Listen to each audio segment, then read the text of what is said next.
Ya, salam semuanya. Ya, puji Tuhan saudara, kita masuk pada minggu pertama ya, minggu pertama tahun yang baru. Ya, kita bersyukur karena kita bisa dibawa Tuhan masuk ke tahun yang baru ini. Ya, kemarin saudara pada waktu ada acara Natal di sini, Pak Pendeta namanya Edi Subakti, dia berbicara bahwa di bulan Januari di awal tahun ini dia sudah menguburkan 2 orang. Ya. Saudara, baru minggu pertama tahun baru sudah menguburkan 2 orang. Ya. Nah, saya nggak tahu siapa yang menyusul. Apa mungkin ada yang menyusul di sini untuk ditambahkan dari jumlah yang sudah dikuburkan sama Pak Edi Subakti. Ya. Nah, tentu kita nggak berharap ya.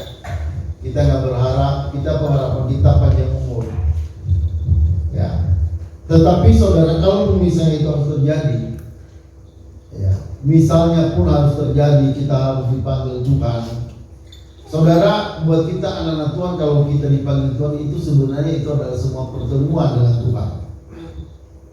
Cara pandang kita sebagai anak Tuhan, kematian bukanlah sesuatu yang menakutkan. Itu cara pandang berbeda. Kita harus punya cara pandang yang berbeda. Saudara, kalau kita benar-benar Tuhan, seharusnya kematian bukan hal yang menakutkan. Memang secara manusia kadang menakutkan. Kita was-was, itu manusiawi kita begitu.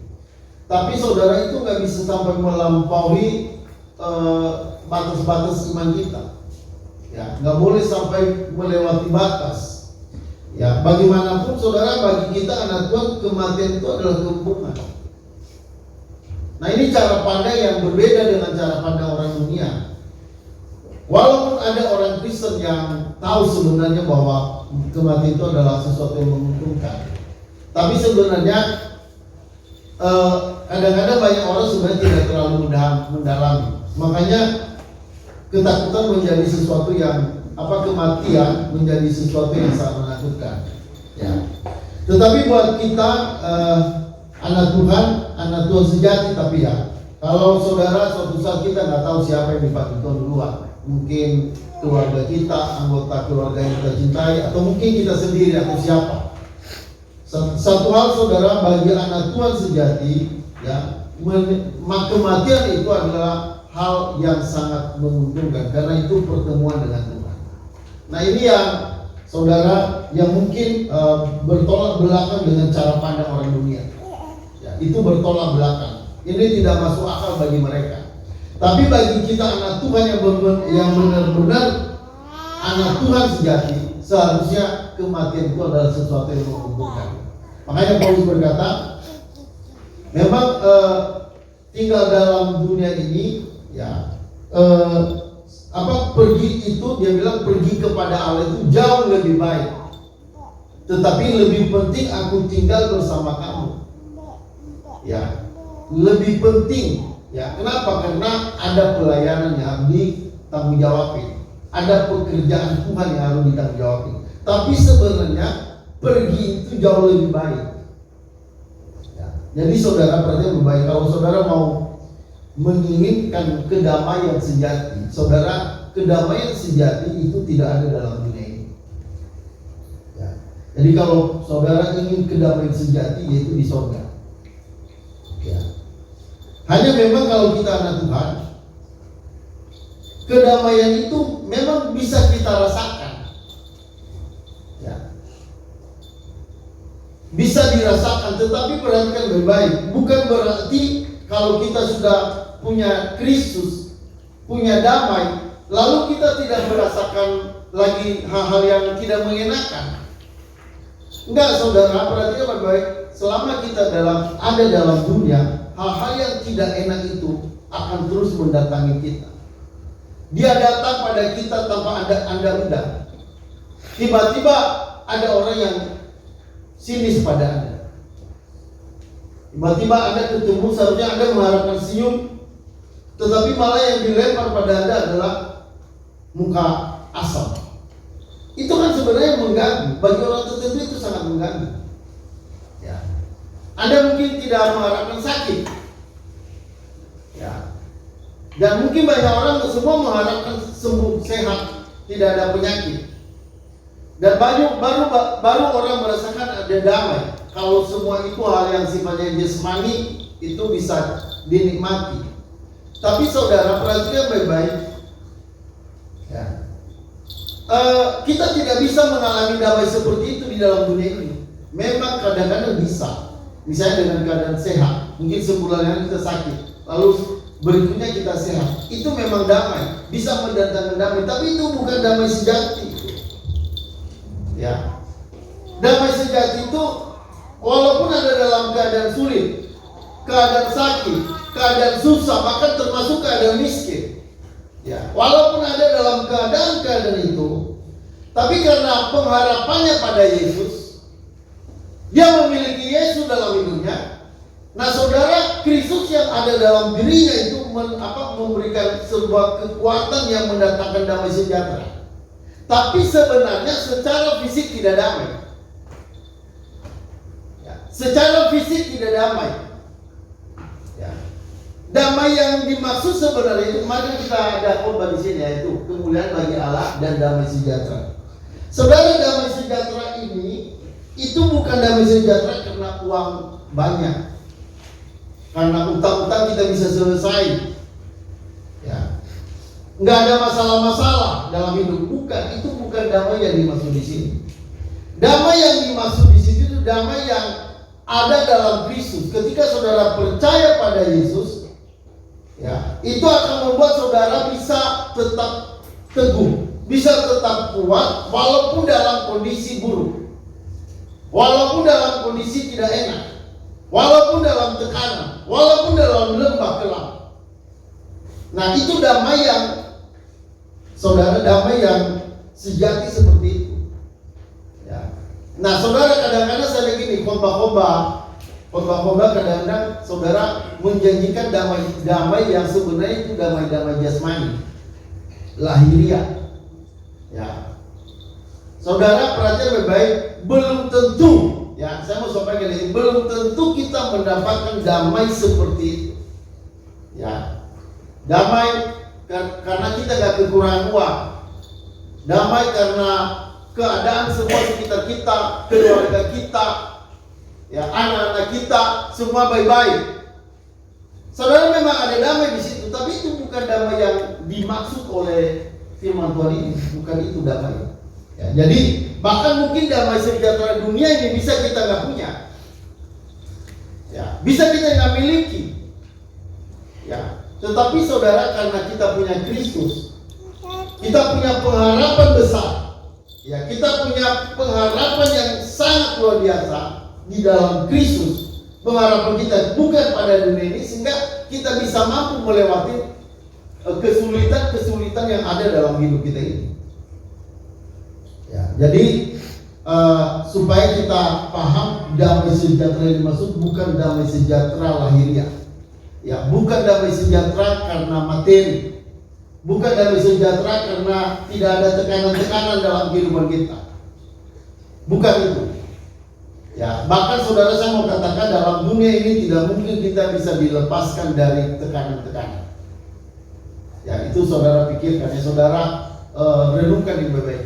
Dalam dunia ini tidak mungkin kita bisa terlepas dari tekanan-tekanan kehidupan. Ya. Jadi artinya kalau kita mengharapkan damai sejahtera dalam dunia ini, itu malah membuat kita kecewa.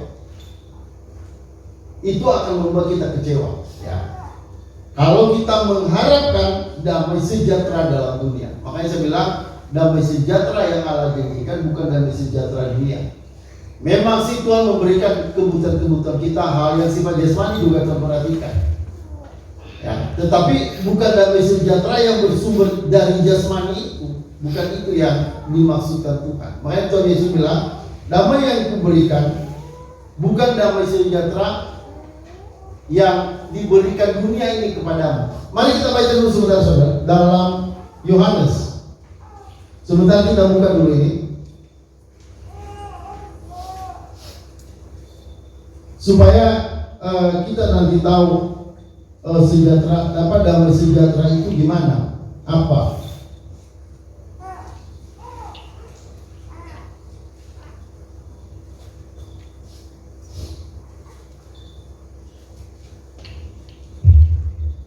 Yohanes pasal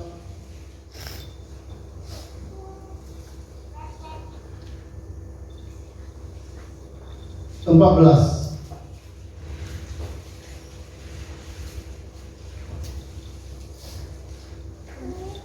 Kita baca pertama Yohanes 14 ayat 27.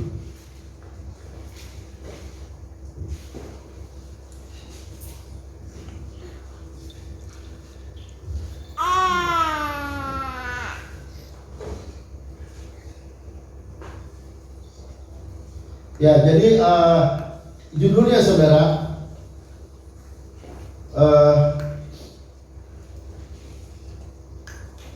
judul firman Tuhan pagi ini yaitu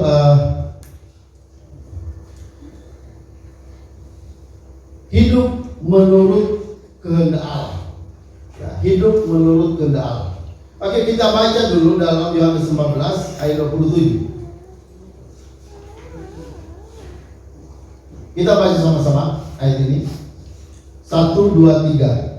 Damai sejahtera ku tinggalkan bagimu, damai sejahtera ku berikan padamu, dan apa yang kuberikan tidak seperti yang diberikan oleh dunia kepadamu. Jangan gelisah dan gentar hatimu. Nah, perhatikan di sini. Damai sejahtera ku tinggalkan bagimu, damai sejahtera ku berikan kepadamu. Ya, terus kata, dan apa yang kuberikan tidak seperti yang diberikan oleh dunia kepadamu. Jadi damai ini nggak bisa seperti yang bisa diberikan orang pada kita. Jadi nggak ada sesuatu damai ini yang bisa diberikan orang. Misalnya karena hubungan Anda dengan orang, dengan bos, dengan teman dalam satu kamar atau dalam satu kantor, ya Anda bisa merasakan hubungan yang baik sehingga itu mendatangkan damai sejahtera bagi Anda. Nah, saudara, itu bukan damai sejahtera yang seperti itu. Misalnya Anda punya teman yang menyenangkan, ya, atau mungkin Anda punya pacar, misalnya kan gitu. Anda punya pacar, lalu pacar Anda ya bisa ketika ketemu, ketika teleponan, wah Anda bisa berbunga-bunga hatinya. Ya, Anda bisa seperti ya melamun, merasa enak, senang. Ya memang itu mendatangkan damai, tapi bukan damai seperti itu yang diberikan Tuhan. Itu melampaui daripada damai itu. Damai yang diberikan oleh manusia pada kita, misalnya melalui hubungan suami istri misalnya suami yang sopan sama istri, kan itu menyenangkan bagi istri. Atau istri yang begitu peduli pada suami, hormat pada suami, tentu seorang suami itu akan menyenangkan. Tapi saudara perhatikan, itu bukan damai seperti itu yang Allah maksud di sini. Bukan itu. Memang tentu kita juga berharap ada damai di antara kita, di antara saudara, di antara sesama. Memang iya, kita juga mengharapkan damai sejahtera yang begitu. Tetapi perhatikan, itu damai sejahtera yang bukan yang dijanjikan Allah. Damai sejahtera sejati yang dijanjikan Allah itu damai yang benar-benar berpusat dari Allah, bersumber dari diri Allah sendiri, yaitu dengan kita percaya pada Yesus. Nah, kalau saudara sudah percaya pada Yesus, saudara sudah memiliki Yesus, maka damai itu akan menetap dalam hidup saudara. Damai sejahtera itu akan tinggal dalam hidup kita. Makanya kata damai sejahtera itu tinggalkan bagimu. Ini damai yang gak bisa diambil. Ini damai yang gak bisa hilang. Ini yang harus kita perhatikan dalam kehidupan kita. Makanya saya bilang tadi, kadang-kadang saudara dalam dunia ini kita bertemu dengan orang-orang yang sebenarnya menyakitkan perasaan kita. Ya baru tahun baru mulai awal tahun baru, ya kadang-kadang malah kita udah menemukan konflik. Terus saudara, sebelum masuk Desember, waktu kita bulan Desember kemarin, di dalam pikiran saya itu ada sebuah pertanyaan, apa yang akan terjadi ke depan? Apa yang akan terjadi, terutama itu dalam hidup saya. Saya merenung. Tapi ada sesuatu yang saya rasa ada yang terjadi dalam hidup saya begitu. Itu sehingga membuat saya bertanya-tanya apa ya? Seperti itu. Nah, gak lama kemudian saudara, itu dari polisi itu ada yang manggil. Dari kepolisian saya dipanggil. Ya. Dipanggil dan dimintai sebuah keterangan. Saudara, saya tidak pernah berpikir bahwa saya akan masuk dalam panggilan seperti itu.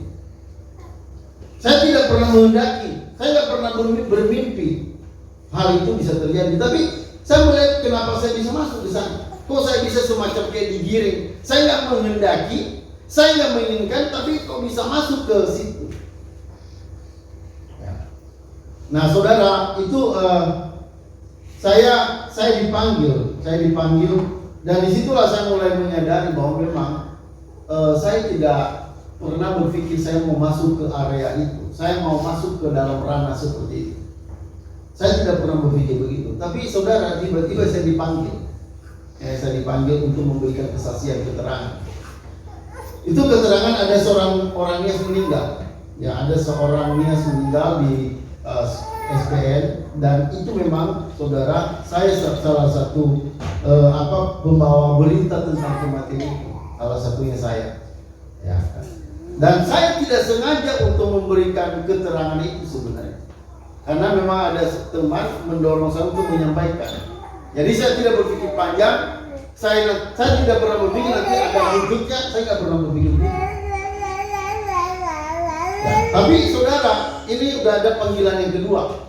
Ya, udah ada panggilan kedua. Saya menyampaikan ini begini saudara, ada hal yang terjadi yang tidak kita pernah rancang. Ada hal yang akan kita masukin, ya, dan dimana Anda tidak mungkin menginginkan nantinya, tapi Anda masuk di sana, Anda akan dilibatkan di sana.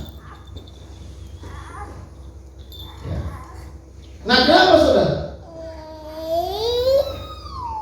Ini kan kita mau masuk tahun 2024 kan, kita masuk, bukan mau masuk, kita sudah masuk, dan kita akan menjalani tahun 2024 ini.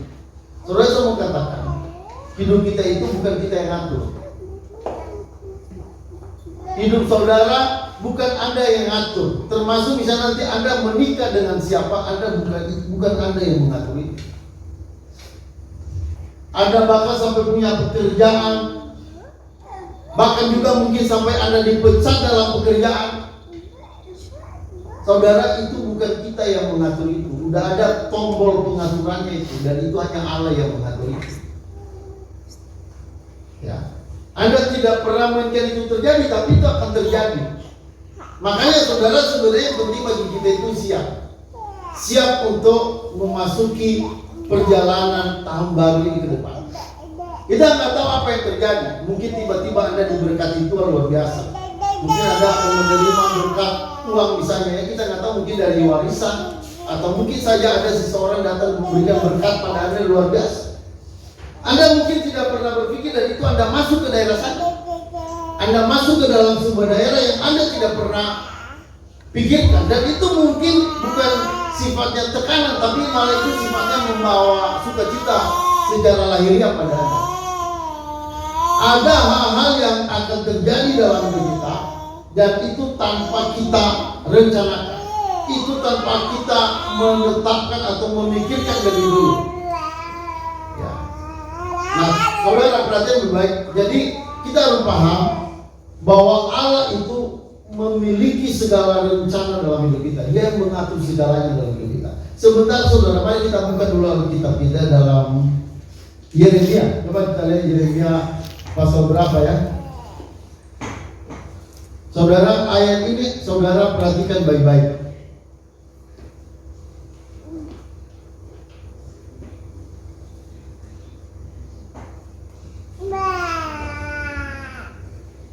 Yeremia pasal 10.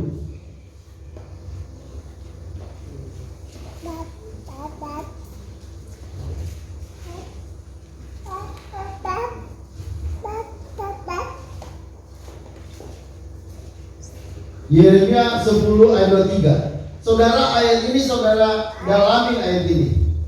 Ketika saudara mendalami ayat ini, nanti ketika ada sesuatu Anda alami, baik itu sifatnya baik ataupun itu sifatnya buruk, kalau saudara paham ayat ini, saudara nggak akan terlalu gelisah atau terlalu gentar menghadapi itu. Ya, coba kita baca sama-sama ayat ini. 1, 2, 3.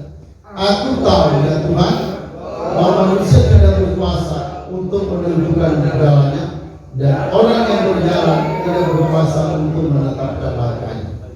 Perhatian baik-baik. Aku tahu ya Tuhan bahwa manusia tidak berkuasa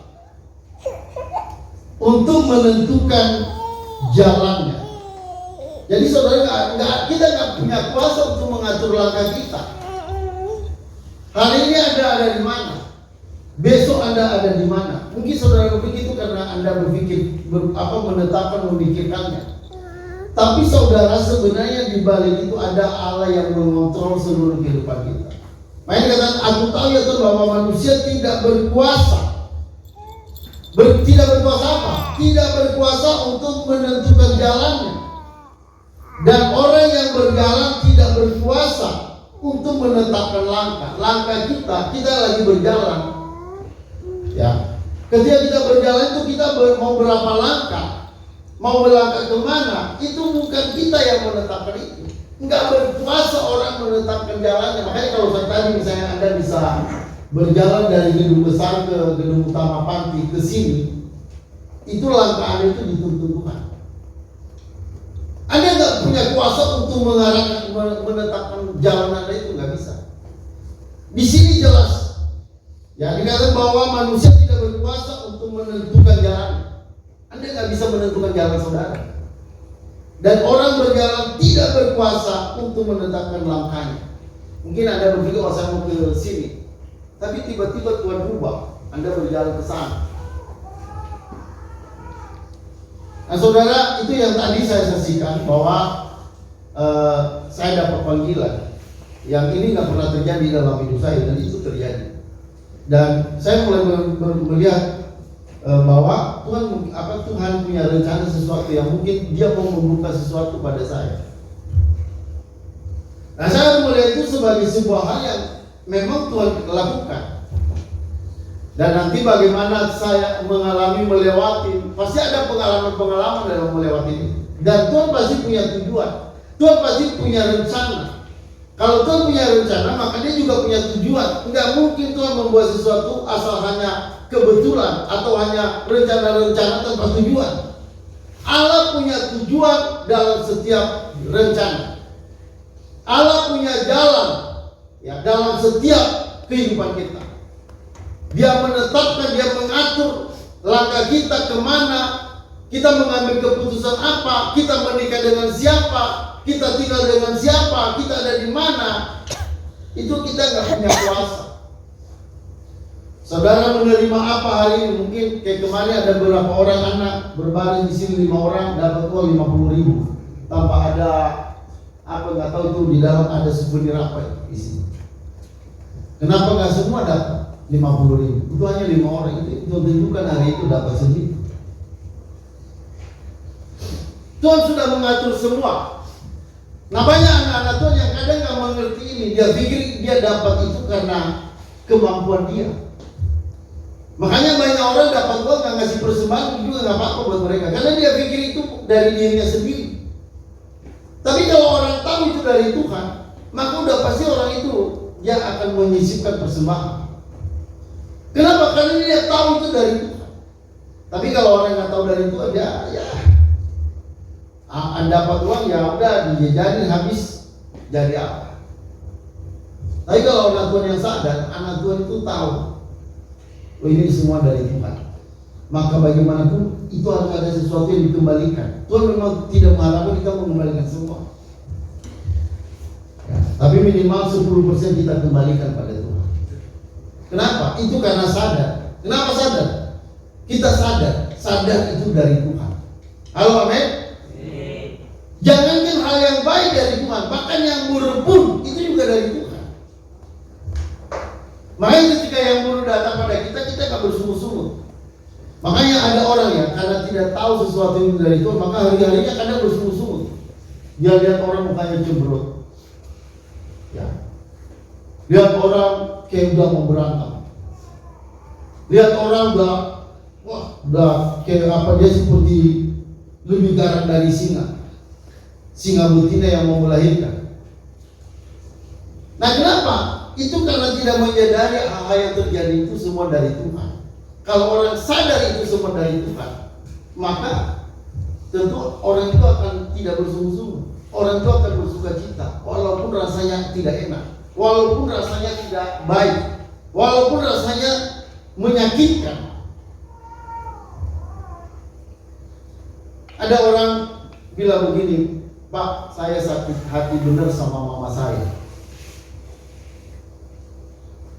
Bayangin Pak, buat seberapapun dikasih buat adik saya, buat saudara saya. Tapi buat saya Pak, saya lagi kondisi miskin, susah, punya anak, suami kerja yang gak jelas. Itu uang kontrakan diminta di rumahnya sendiri. Dia bilang, aku gak bisa terima Pak. Aku tidak bisa terima hal seperti ini diperlakukan oleh mama saya sendiri pada saya. Saudara, tentu kalau udah sampai titik seperti itu berat. Itu beratnya luar biasa. Bagaimana mengampuni seorang ibu yang melahirkan dia ibunya begitu benci sama anaknya, bahkan sampai tinggal di rumahnya orang tuanya, di rumahnya sendiri. Katakan itu harus bayar sewa. Itu melukai hati seorang perempuan ini. Ya. Lalu saya jawab, saya bilang begini, kan ada orang-orang, saya bilang, yang melukai kita. Sebenarnya mereka tidak tahu kalau mereka melukai kita. Saya bilang begitu. Terus saya mau katakan, dan itu sebenarnya Tuhan memakai mereka, saya bilang, untuk melukai Anda. Jadi orang itu dipakai Tuhan untuk melukai hatimu, untuk membuat Anda sakit hati. Ya. Jadi dia pikir begini, ibunya itu kayak sembarangan begitu sama dia. Memang dalam pikiran ibunya udah jelas sembarangan. Dia memang kepingin menyakitkan anaknya. Tapi sebenarnya di dalam Tuhan, perhatikan baik, Tuhan sebenarnya sedang memakai ibu ini untuk melukai si anak perempuan tadi. Jadi Tuhan memakai ibunya untuk melukai dia. Saya bilang, kadang orang itu tidak tahu bahwa mereka juga sebenarnya sedang melukai kita. Dan saya bilang, mereka juga sebenarnya tidak tahu bahwa mereka itu juga sedang dipakai Tuhan. Hanya kan Tuhan memakai mereka dengan untuk alat negatif. Ya. Allah memakai mereka untuk alat negatif. Sebenarnya untuk apa? Untuk membentuk dari perempuan ini. Sehingga ketika saya ngomong begitu, dia merasa iya ya. Jadi akhirnya apa yang terjadi? Ya akhirnya jadi sakit hatinya jadi sembuh. Kenapa? Karena Tuhan sebenarnya melukai dia itu. Hanya Tuhan pakai ibunya. Nah, kalau dia berpikir bahwa Tuhan memakai ibunya, tangan Tuhan sebenarnya sedang bertindak menindas dirinya, bukan ibunya semata, maka tentu sakit hati perempuan ini nggak terlalu mendalam, bahkan bisa sembuh. Kenapa? Karena dia tahu Tuhan lagi memakai mamanya untuk membentuk dia. Saya bilang sama dia, apa yang Tuhan buat itu memang menyakitkan bagi kamu, saudara. Itu menyakitkan. Tetapi pada akhirnya itu akan membuat indah. Kamu akan melihat sesuatu yang indah di balik semua tekanan seperti ini. Kenapa? Saya bilang pada dia, karena Tuhan itu tidak pernah membuat sesuatu tanpa rencana. Tuhan tidak pernah membuat sesuatu tanpa tujuan. Allah membuat sesuatu itu dengan tujuan masing-masing. Jadi Tuhan itu punya tujuan. Kenapa kita harus mengalami ini? Kenapa kita harus disakiti? Kenapa kita harus dilukai? Kenapa kita harus diganggu?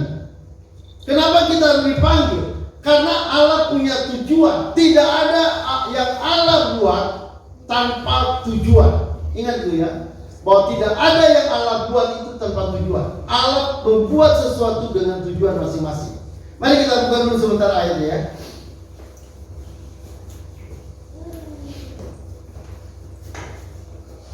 Amsal. Siapa yang tahu Amsalnya?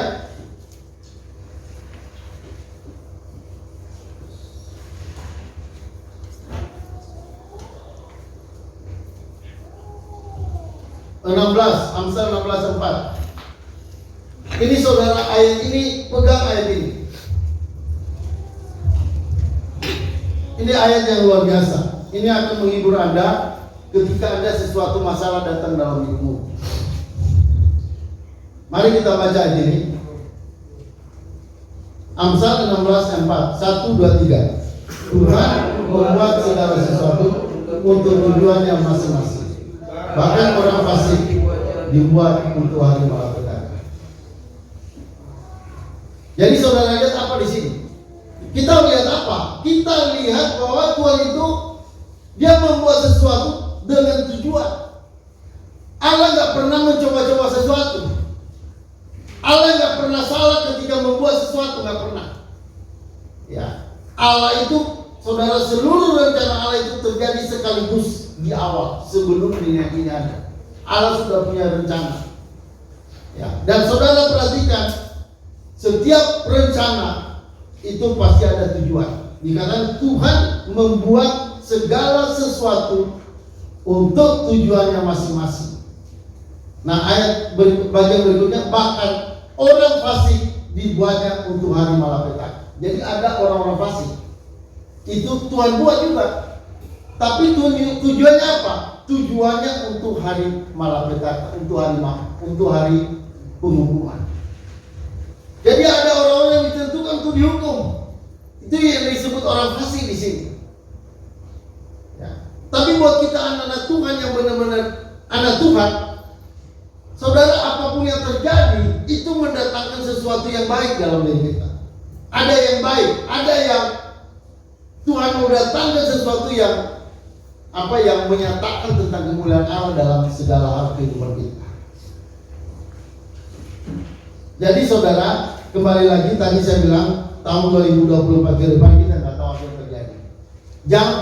Jangan hanya bermimpi hal-hal yang baik akan datang dalam hidup saya. Saudara, kadang tidak seperti itu. Halo, amin? Ya, jangan saya tidak mau terlalu menjanjikan pada orang, wah, keadaan akan baik-baik saja. Enggak, saudara, saya bukan pendeta yang suka menjanjikan hal-hal yang baik terus.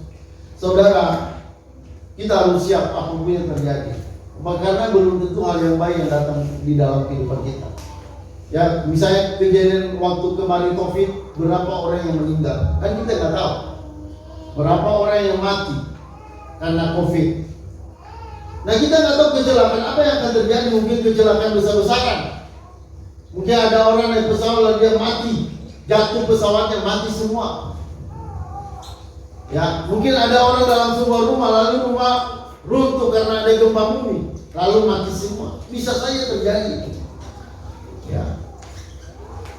Tetapi saudara, bagi kita, perhatian baik, bagi kita anak Tuhan, ingat tadi Tuhan meninggalkan apa?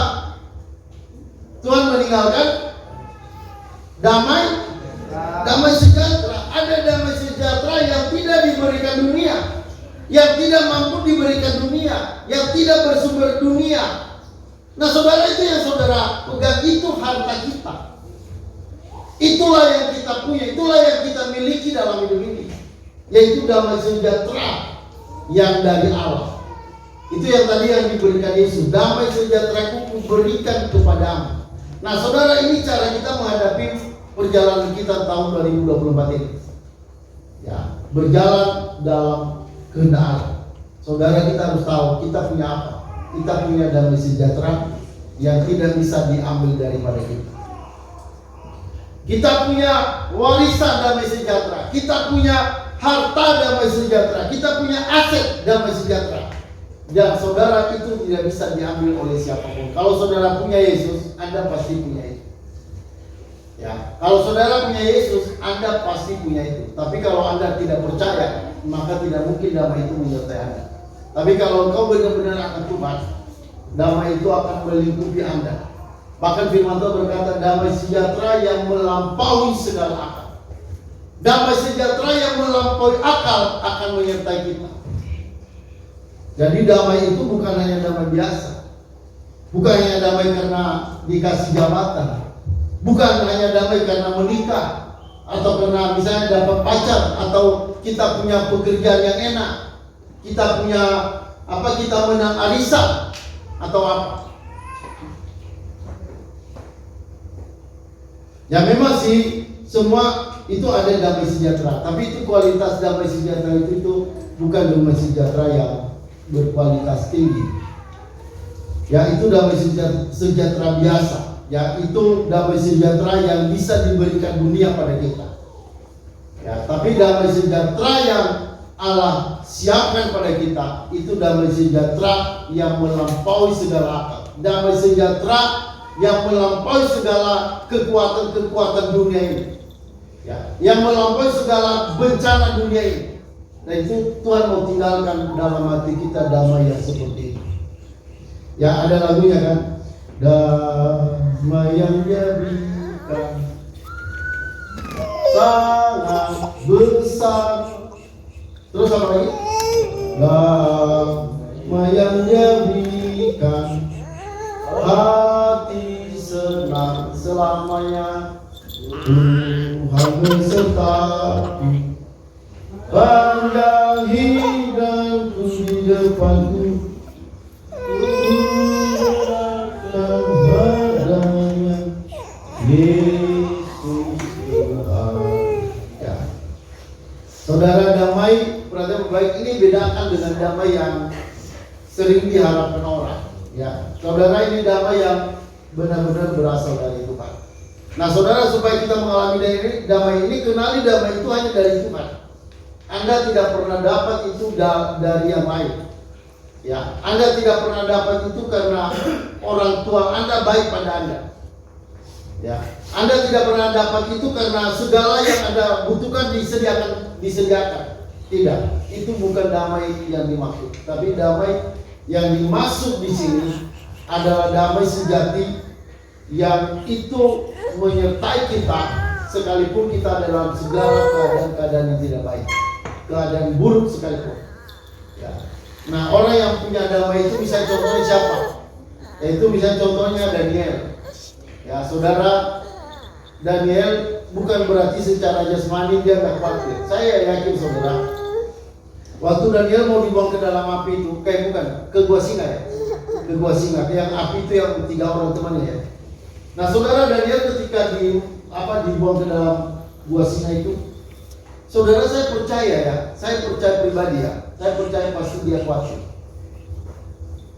Saya percaya pasti ada rasa gemetar. Jangan berpikir, oh hebat sekali ya iman Daniel, gak getar sama sekali. Saya gak percaya saudara. Saya gak percaya walaupun orang beriman. Saya gak percaya kalau dia benar-benar terus beriman, memang tidak ada kekhawatiran. Saudara, pasti ada kekhawatiran yang dialami dari. Bagaimana dia menghadapi gua singa? Ya, singa udah nunggu dulu dari bawah. Ayo turun. Saya siap terkam engkau. Saya sudah lapar, belum makan udah seminggu, sebulan. Kata singa begitu. Ya. Saya yakin saudara, Daniel bergumul seperti kita. Kita mengalami pergumulan, kita mengalami tekanan yang hebat. Tapi saudara, Daniel walaupun begitu, dia tetap disertai oleh damai sejahtera Allah. Makanya saudara secara bertahap dia lewatin. Ya. Akhirnya dibuang, benar-benar dia dibuang ke dalam gua singa. Dan pas masuk dalam keadaan di gua singa, saudara, singanya malah salam. Oh, salam Daniel. Apa kabar? Ya, mungkin waktu itu tahun baru, selamat tahun baru dari dia. Bukannya dia makan, dia bukan makan Daniel, tapi malah dia ajak ngobrol. Bahkan waktu itu kalau salah dikasih kopi sama singa. Ya, baru saudara siapa Raja Daniel pagi-pagi lari dari rumahnya, lalu dia saudara sampai ke gua singa, lalu dia berteriak, Daniel, demi Allah yang hidup, apakah kamu masih hidup? Lalu dia bilang, ya Tuanku, aku masih hidup. Ya, baru saudara Raja Darius bilang, ya semua orang harus menyembah pada Allah yang disembah oleh Daniel. Saudara, itu orang yang dilingkupi oleh damai sejahtera. Bukan berarti nggak khawatir, ada pasti kekhawatiran. Saudara, kita harus akui secara manusia kita pasti ada kekhawatiran. Tapi orang yang punya damai sejahtera itu tidak sampai kekhawatiran itu melampaui batas sehingga kita jadi hancur. Tidak. Damai sejahtera itu akan menjaga kita. Damai sejahtera Allah itu memelihara kita sehingga kita bisa tetap aman. Walaupun dalam kondisi tidak aman, walaupun kondisi tidak baik-baik. Nah, saudara, nikmati damai sejahtera itu. Dan bagaimana kita menikmatinya itu saat kita menghadapi tantangan, saat kita ada masalah, saat kita kesulitan, kekurangan. Mulai saudara menikmati damai sejahtera dari Allah. Saya suka bilang saudara sama Tuhan, kalau misalnya saya sudah mentok dan saya udah gak bisa apa-apa lagi, saya bilang, Tuhan, saya ingin mau lihat, saya ingin membuktikan bagaimana karyamu lewat masalah-masalah dalam hidup saya. Ada banyak hal kebutuhan saudara yang sulit, yang tidak sanggup saya pikirkan. Tapi saudara, saya melihat pelan-pelan saudara Tuhan bekerja dan dia menjawab. Walaupun bukan Tuhan menjawab sekaligus, bukan Tuhan menjawab semua doa-doa kita, tidak. Ada banyak orang terlalu meyakini, setiap doa akan dijawab. Saya mau bilang saudara, tidak semua doa saudara dijawab. Bahkan mungkin ada banyak doa Anda yang gagal dan tidak dijawab oleh Tuhan. Kenapa saudara? Karena doa-doa kita itu belum tentu rencana Allah.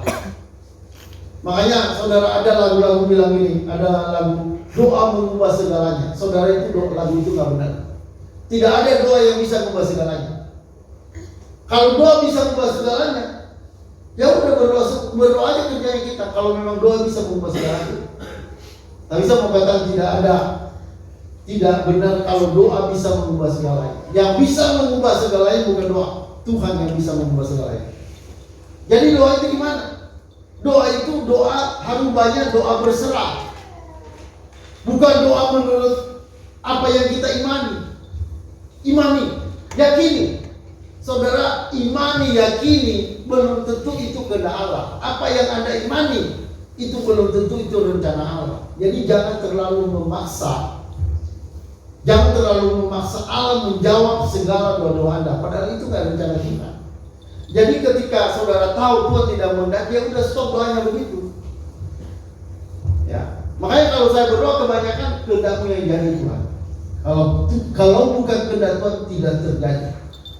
Tapi 1 kali, 2 kali saya doakan cukup. 3 kali cukup, nggak perlu sampai bertahun-tahun habis-habisan. Karena saudara, Tuhan tahu semua yang kita butuhkan. Amin. Alkitab bilang nggak perlu bertele-tele berdoa. Jangan bertele-tele. Kalau berdoa jangan bertele-tele dan jangan panjang-panjang. Ya, jangan ada orang mengira dengan doanya panjang-panjang lalu Tuhan menjawab doanya. Enggak, saudara. Bukan karena doa kita yang panjang-panjang, tapi karena kalau itu rencana Tuhan, bagaimanapun Tuhan jawab. Kalau itu rencana. Tapi kalau itu bukan rencana Tuhan, saudara doa sampai nungging, kepala di bawah, kaki di atas, ya, pasti nggak dijawab Tuhan. Halo, amin. Walaupun doanya sampai doa begitu, nungging kepala, kaki di atas, kepala di bawah, nggak akan Tuhan jawab. Makanya hati-hati dalam pendeta-pendeta, percaya, doakan saja, yakini, klaim, percaya, Tuhan pasti jawab doa. Saudara, jangan menjanjikan begitu pada jemaat, karena banyak nanti jemaat yang berharap begitu dan ternyata doanya tidak dijawab Tuhan, akhirnya kecewa. Saya mau bilang dari depan ini, tidak semua doa kita dijawab. Amin. Ya, tidak semua, dan Anda nggak perlu paksa Tuhan. Tuhan tahu yang saudara butuhkan. Bahkan kadang-kala Anda tidak berdoa, Tuhan jawab. Apa yang Anda tidak doakan, Tuhan jawab. Malah apa yang Anda doakan, malah Tuhan tidak jawab. Tapi bukan berarti tak usah berdoa, bukan. Berdoa itu tetap. Karena doa itu bukan sekedar minta-minta. Perhatian, doa itu bukan sekedar minta-minta, tapi doa itu bukti kita percaya kepada Dia sepenuhnya.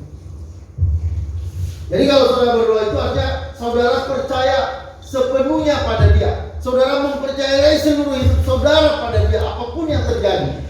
Itu namanya doa seperti itu. Jadi bukan doa hanya semacam minta-minta. Doa itu adalah penyerahan diri pada Tuhan. Saudara serahkan total hidupmu. Anda akui dia, tanpa dia saudara tidak bisa. Ya, saudara nggak mampu berjalan, nggak mampu melewati segala hal kalau bukan karena anugerah Tuhan. Jadi doa itu semacam pengakuan dalam penyerahan hidup kita pada Allah. Jadi Anda serahkan hidup saudara. Anda nggak bisa ngatur diri Anda.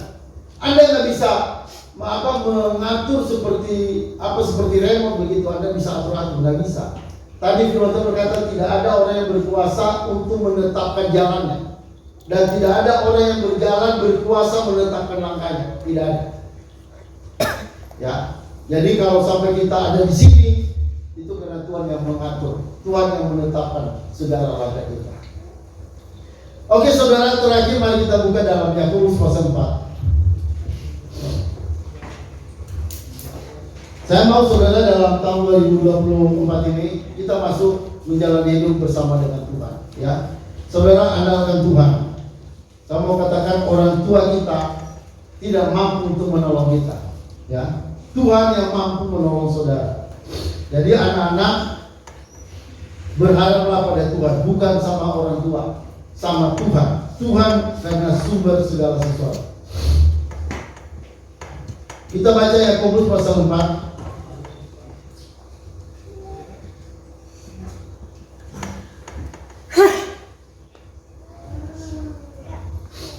Nah saudara, tolong baca satu orang ayat 13 sampai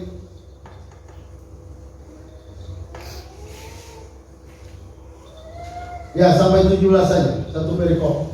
Yakobus pasal 4 ayat 13 sampai 17. Baca satu orang. Yakobus pasal 4 ayat 13 sampai 17. Jadi sekarang hai kamu yang berkata, hari ini atau besok kami berangkat ke kota Ani, dan di sana kami akan tinggal setahun dan berdagang serta mendapat untung. Sedang kamu tidak tahu apa yang akan terjadi besok. Apakah arti hidupmu? Hidupmu itu sama seperti uap yang sebentar saja kelihatan lalu lenyap. Sebenarnya kamu harus berkata, jika Tuhan mengkehendakinya, kami akan hidup dan berbuat ini dan itu. Tetapi sekarang kami memegahkan diri dalam congkakmu, dan semua kemegahan yang demikian adalah salah. Jadi jika seorang tahu bagaimana ia harus berbuat baik, tetapi ia tidak melakukannya, ia berdosa. Ya, nah saudara lihat ayat 13 ya. Jadi sekarang, hai kamu yang berkata, hari ini atau besok kami berangkat ke kota Anu, dan di sana kami akan tinggal setahun dan berdagang serta mendapat untung. Sedang kamu tidak tahu apa yang akan terjadi besok. Apakah arti hidupmu? Hidupmu itu sama seperti uap yang sebentar saja kelihatan lalu lenyap. Ya saudara, ada orang-orang yang memiliki rencana. Ya, mereka punya rencana-rencana. Saudara, mereka berencana mau ke kota mana begitu, ya, mau tinggal di mana, mau berdagang di mana, mau usaha di mana, mereka merencanakan semua. Ya. Lalu saudara, Alkitab berkata, sedang kamu tidak tahu apa yang akan terjadi besok.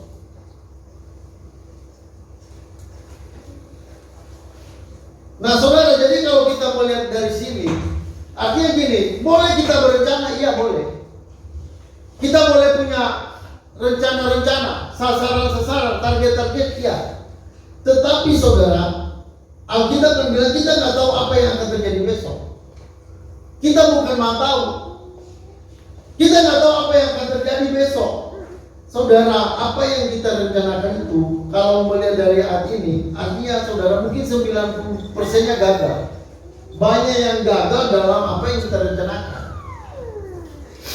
Tapi orang yang tidak mengerti saudara hal ini, menyombongkan diri.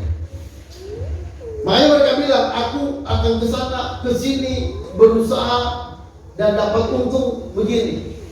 Ya. Nah saudara, Alkitab berkata bahwa hidup kita pertama tadi kita nggak tahu apa yang akan terjadi besok. Yang kedua saudara, hidup kita itu dikatakan seperti uap. Seperti uap. Uap itu gimana? Uap itu saudara sekali ditiup angin hilang. Itulah keadaan kita manusia. Artinya kita ini bukan orang yang super power. Ya, kita nggak memiliki kuasa, kita nggak memiliki kemampuan untuk bisa mengatur segala langkah hidup kita. Artinya ayat ini saudara, kita boleh berencana, tapi kita nggak boleh terlalu berani. Kita nggak boleh terlalu berani bahwa setiap rencana kita itu akan berhasil. Nggak boleh. Ya. Kenapa? Pertama tadi karena kita nggak tahu hari esok apa yang terjadi. Besok nggak tahu apa yang terjadi dalam hidup kita. Mungkin besok Anda berjalan pergi. Kemarin itu beberapa hari yang lalu si Kokonail ya, itu bawa motor. Terus kita dengar katanya jatuh. Ya, kemarin jalannya agak pincang-pincang. Ditanya Om Heri, kenapa itu? Saya bilang jatuh. Saudara, kita nggak tahu apa yang terjadi. Kalau hanya jatuh seperti itu, hanya motor lecet, terus tangan lecet, kan nggak ada terlalu parah. Tapi kalau lebih parah dari itu, misalnya yang dijauhkan misalnya jatuh, ya, ada 2 orang jatuh, ini di Bambu Kuning, guru BPK Penabur SD kalau nggak salah. Bawa motor dia pagi-pagi, terus tiba-tiba dia berada di bawah mobil. Kepalanya hancur sampai otak-otaknya keluar. Itu terjadi. Kalau yang cerita misalnya jatuh, lecet tangan, tergilir ini, itu nggak terlalu masalah. Tapi kalau masalah seperti tadi, kepala masuk di bawah mobil, ya lalu digiring sama ban mobil, lalu kepalanya hancur, otaknya keluar. Kalau kita dengar, kita kan hancur. Hati kita mendengarnya, wah menakutkan, mengkhawatirkan hal seperti itu. Tapi itu terjadi. Makanya saudara, kita nggak boleh menjadi penentu. Kita semacam seakan-akan kita bisa menjamin kita berhasil. Kita menjamin bahwa kita bisa ke sana, bisa ke sini, bisa ini, bisa itu. Nggak boleh saudara. Kalau kita melihat ayat ini, pertama tadi karena kita nggak tahu hari esok, artinya kita harus berserah pada Tuhan. Apa yang merupakan rencana Tuhan yang terjadi pada kita. Jadi saudara, tetap fokus kita pada rencana Allah, bukan rencana utama kita. Rencana kita bisa gagal, tapi rencana Allah itu pasti tidak bisa gagal. Jadi dalam berencana, tetap ada rencana yang kita buat, tapi 100%-nya rencana itu kita serahkan sepenuhnya pada Tuhan. Makanya saudara harus suka berdoa, karena dengan doa-doa saudara menyerahkan seluruh rencana Anda pada Tuhan. Dengan doa-doa Anda berarti percaya bahwa Tuhanlah segalanya. Tuhan yang mengatur semua dalam hidup Anda. Tuhan yang menyiapkan semua yang terbaik dalam hidup Anda. Itu artinya doa. Jadi doa itu bukan sekedar minta-minta. Halo, amin? Ya. Nah yang kedua saudara, karena tadi dibilang kita seperti uap. Ya, saudara, sebentar bisa lenyap. Ya, sebentar kita bisa ambruk. Sebentar kita bisa gagal. Sebentar kita bisa hilang. Artinya kita manusia yang gak punya daya. Kita bukan orang hebat. Makanya jadi sekali dengan khotbah-khotbah. Kayak beberapa khotbah yang lalu saya lihat beberapa pendeta-pendeta bilang kamu hebat. Ulangi 3 kali. Kamu hebat. Lalu diulangi kamu hebat. Saudara, kita gak hebat. Halo, amin? Gak hebat, kita gak hebat. Karena kita bisa, itu tadi, kita hanya manusia. Yang hebat itu Tuhan. Tapi kita sering Pak Gilbert juga kan pernah khotbah itu. Katakan 3 kali. Kamu hebat. Saya hebat. Lalu diucapkanlah. Jadi banyak orang merasa hebat dirinya. Saudara, jangan pernah merasa hebat. Kita hanyalah seperti uap yang sebentar ditiup angin, hilang lenyap, nggak tahu kemana. Itulah keadaan kita. Kita nggak tahu hari esok. Yang kedua, kita seperti uap yang sebentar saja kelihatan lalu lenyap. Jadi artinya nggak boleh sombong. Jangan Anda sombong dalam kehidupan ini, ya. Karena kalau sombong saudara, itu artinya dia berpusat pada dirinya. Makanya hati-hati seperti kita ya, saudara. Jangan orang yang tidak suka berdoa, ini hati-hati. Saudara yang tidak suka berdoa, saya mau katakan, tidak suka berdoa itu sama dengan sombong. Kenapa saya bilang sombong? Karena itu kan artinya Anda nggak mengandalkan Tuhan. Ya. Saudara artinya mengandalkan diri sendiri, mau berjalan pada diri sendiri. Dan kalau saudara berjalan pada diri sendiri, maka yang terjadi apa? Saudara firman Tuhan berkata, terputuslah orang yang mengandalkan kekuatan manusia. Halo, amin? Amin? Nah, aminnya agak luas sih. Ya, mungkin ini karena kita kurang berdoa. Tapi saya mau katakan, memang sih bukan harus doa panjang-panjang ya. Ya. Tapi berdoa itu artinya saudara menyerahkan diri pada Tuhan. Saudara percaya apapun yang terjadi dalam hidupmu, itulah yang terbaik dari Allah. Sekalipun itu tidak enak. Ya. Jadi dibilang di sini jangan sombong. Jangan mencongkakkan diri. Coba ayat 15 ya. Sebenarnya kamu harus berkata. Jadi yang benar begini saudara. Perhatikan.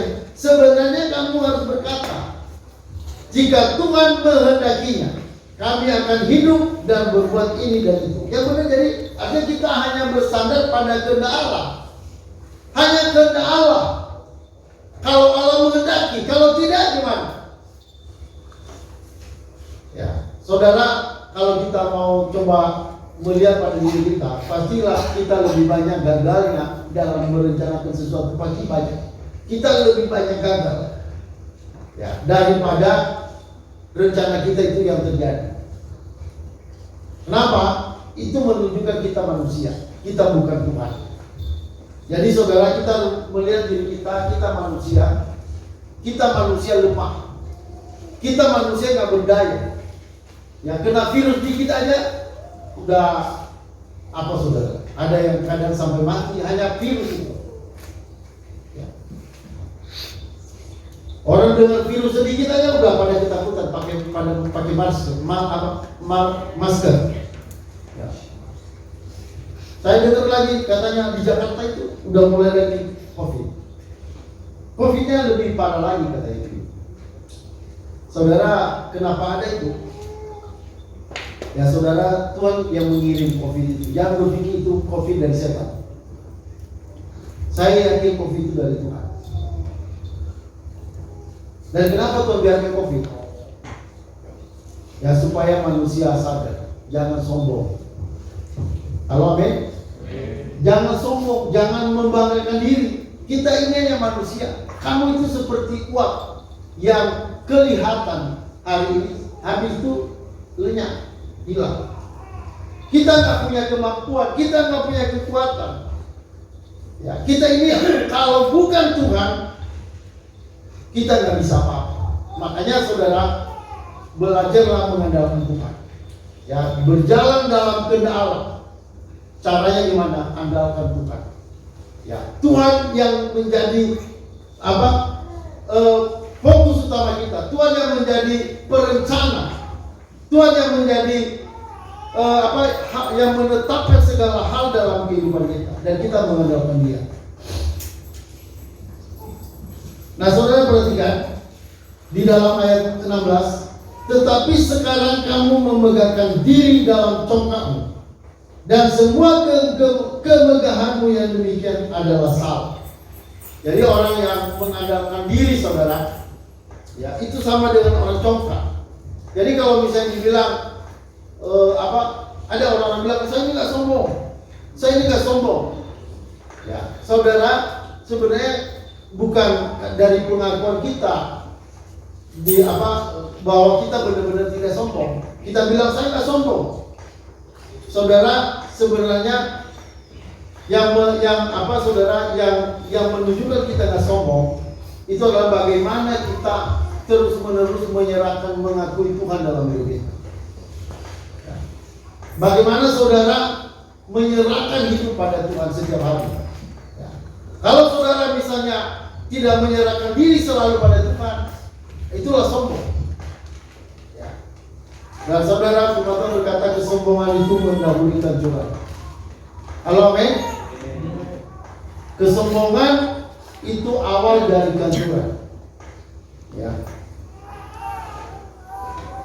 Hemat pangkal kaya. Benar ya? Itu pepatah. Hemat pangkal kaya itu pepatah. Ya. Tapi saudara firman Tuhan berkata, kesombongan adalah awal dari kehancuran. Jadi saudara, kita sebenarnya gak perlu nunggu kita hancur. Tapi ketika kita mulai dalam kesombongan, itu sebenarnya sudah jadi kehancuran. Ya. Jadi kesombongan itu gak harus kelihatan dulu menghancurkan kita, enggak. Yang jelas kesombongan itu, ya itu menghancurkan. Dan kesombongan itu saudara, apa artinya kesombongan? Artinya kita mengandalkan diri sendiri. Kita mengandalkan diri sendiri. Kita berjalan dalam kekuatan kita. Kita berjalan dalam rencana-rencana kita sendiri tanpa Tuhan. Itu adalah kesombongan. Dan saudara, orang yang melangkah dalam kesombongan itu, saudara, ujungnya pasti mau, ujungnya pasti kehancuran. Sementara kita baca ayat yang berbicara mengenai kesombongan, kiranya ini bisa menjadi peringatan bagi kita menjalani tahun 2024. Amsal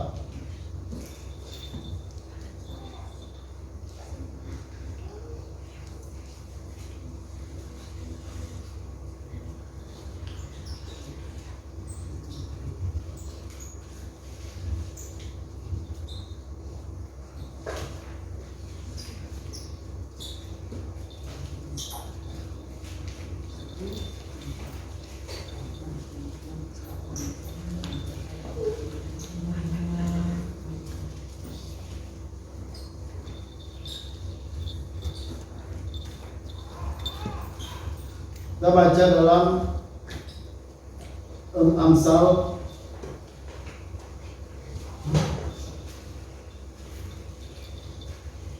Amsal saudara, banyak ayat ini ya. Kita baca salah satu aja, ayat 16, pasal 16 ayat 18.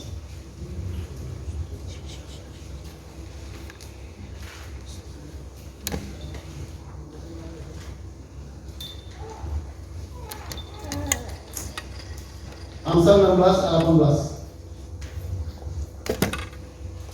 Sama-sama kita baca. 1, 2, 3. Kecongkakan mendahului kehancuran, dan tinggi hati mendahului kejatuhan. Kecongkakan itu sombong. Kecongkakan mendahului kehancuran, dan tinggi hati mendahului kejatuhan. Jadi kehancuran dan kejatuhan itu ada pendahulunya. Ya, itu dimulai oleh tinggi hati, dimulai oleh kecongkakan. Ya, jadi saudara, kalau kita sadar kita manusia, maka sebagai manusia saudara, kita orang yang selalu berserah pada Tuhan. Karena manusia adalah manusia yang rawan, ya, paling mudah untuk untuk hancur. Jadi saudara, mari kita tinggalkan kesombongan. Caranya mulai mendekatkan diri pada Tuhan, mengakui Tuhan dalam kehidupan kita, mengakui Tuhan dalam segala hal langkah kehidupan kita. Ya saudara, dan satu lagi kita membaca Amsal 18 ayat 12. Di sini berbicara mengenai kerendahan hati mendahului kehormatan. Tinggi hati mendahului kehancuran, tetapi kerendahan hati mendahului kehormatan. Kita baca Amsal 18 ayat 12. Ayo kita baca sama-sama. 1, 2, 3. Tinggi hati mendahului kehancuran, tapi kerendahan hati mendahului kehormatan. Ya, pertama, tinggi hati mendahului kehancuran. Kedua, kerendahan hati mendahului kehormatan. Jadi ada hormat yang akan menyusul dalam kehidupan orang yang rendah hati. Jadi saudara, ambillah keputusan dalam kehidupan, lebih baik rendah hati daripada sombong. Ya. Jadi saudara, menyerahkan hidup pada Tuhan, bersandar pada Tuhan, itu akan mendatangkan kehormatan bagi kita. Ya, siapa yang tidak mau kehormatan saudara?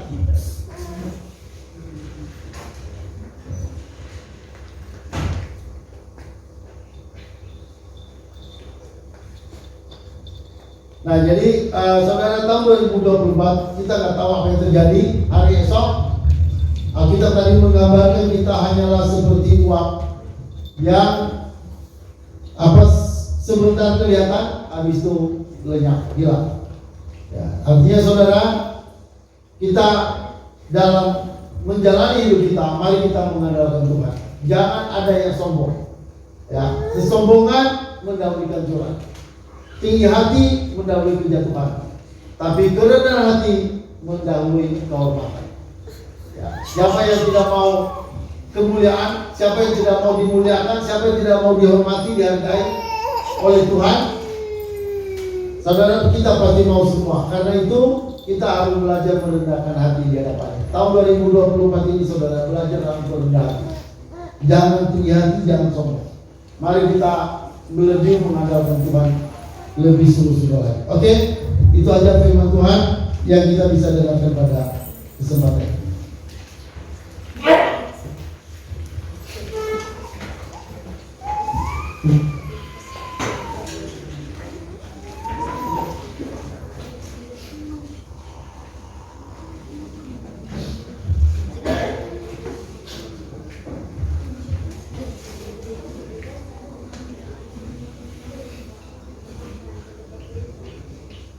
Ya, saudaraku, mari kita sebutkan merenungkan firman Allah yang kita dengarkan.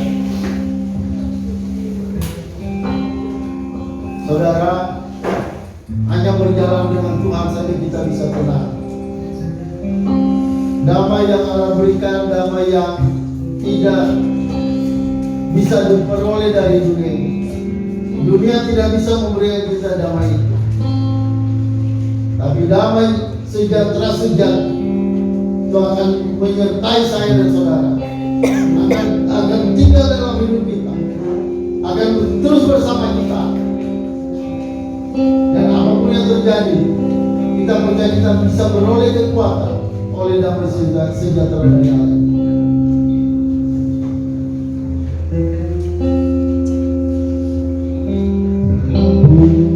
Yang terjadi dalam hidup selalu berkata Tuhan Yesus baik dalam segala hal yang terjadi, tetapi berkata Tuhan